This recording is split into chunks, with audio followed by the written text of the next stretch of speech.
আজকে তোমাদের সাথে আমি আমার প্রথমবার মেট্রো রেলে চড়ার অভিজ্ঞতা শেয়ার করব। আর এটাতে আমি উঠেছি বেশি দিন হয় নাই, শুনতে অবাক লাগতেছে। মেট্রো রেলটা হয়েছে অনেক দিন হয়েছে, আর আমি মাত্র কিছুদিন আগে এটাতে উঠছি। অনেক দিন থেকে এটাতে উঠার আমার খুবই ইচ্ছা ছিল, কিন্তু কোনোভাবে হয়ে উঠতেছে না। যাক, তাও শেষমেশ উঠতে পারছি। আমি তো এটাতে উঠে খুব খুশি হয়েছি। আমরা কিন্তু এখন চলে আসছি আর মেট্রো রেলে উঠার জন্য আমরা যাইতেছি। যেদিন আমরা চিড়িয়াখানা ঘুরতে গেছিলাম সেখান থেকে ঘুরে টুরে আমরা কিন্তু মেট্রো রেলে চড়ার জন্য চলে আসছি। ভেতরের স্পেসটা কিন্তু অনেক বড় ছিল, অনেক খোলামেলা ছিল। আরশান জুবিন ওরা কিন্তু অনেক দৌড়াদৌড়ি করতে, লাফাইছে, খেলছে। আমরা এখানে অপেক্ষা করতেছিলাম, আর আদনানের বাবা গেছে টিকিট কাটতে আমাদের জন্য।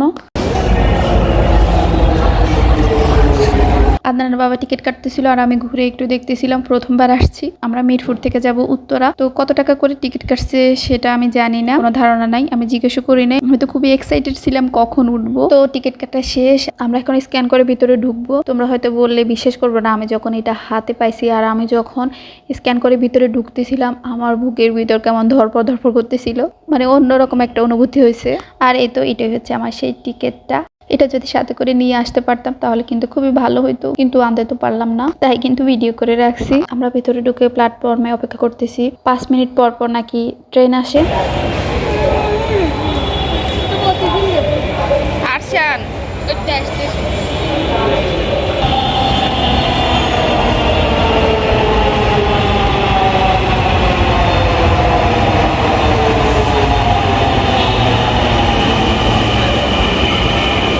আমাদের ট্রেনটা চলে আসছে। অবশেষে এটাকে সামনে থেকে দেখার সৌভাগ্য আমার হয়েছে। তো ট্রেন চলে আসছে, ভিতরে যারা ছিল তারা আগে বের হবে, তারপরে আমরা ঢুকবো। তো এখন আমরা ঢুকতেছি। আর কেন জানি না, এখানে যখন আমি ঢুকতেছি আমার প্রচন্ড রকমের ভয় লাগতেছিল। কি জন্য লাগতেছিল আমি জানি না, তবে আমার খুব ভয় লাগতেছিল। তো বসার জায়গা ছিল না, সবাই বসেছিল। তো একটা লোক আমাকে উঠে জায়গা করে দিছে, আমি সেখানে বসে গেছি। আর ভয়টা কিন্তু বেশিক্ষণ ছিল না, একটু পরে কিন্তু আমার ভয় চলে গেছে, আর অন্যরকম একটা আনন্দ লাগতেছিল।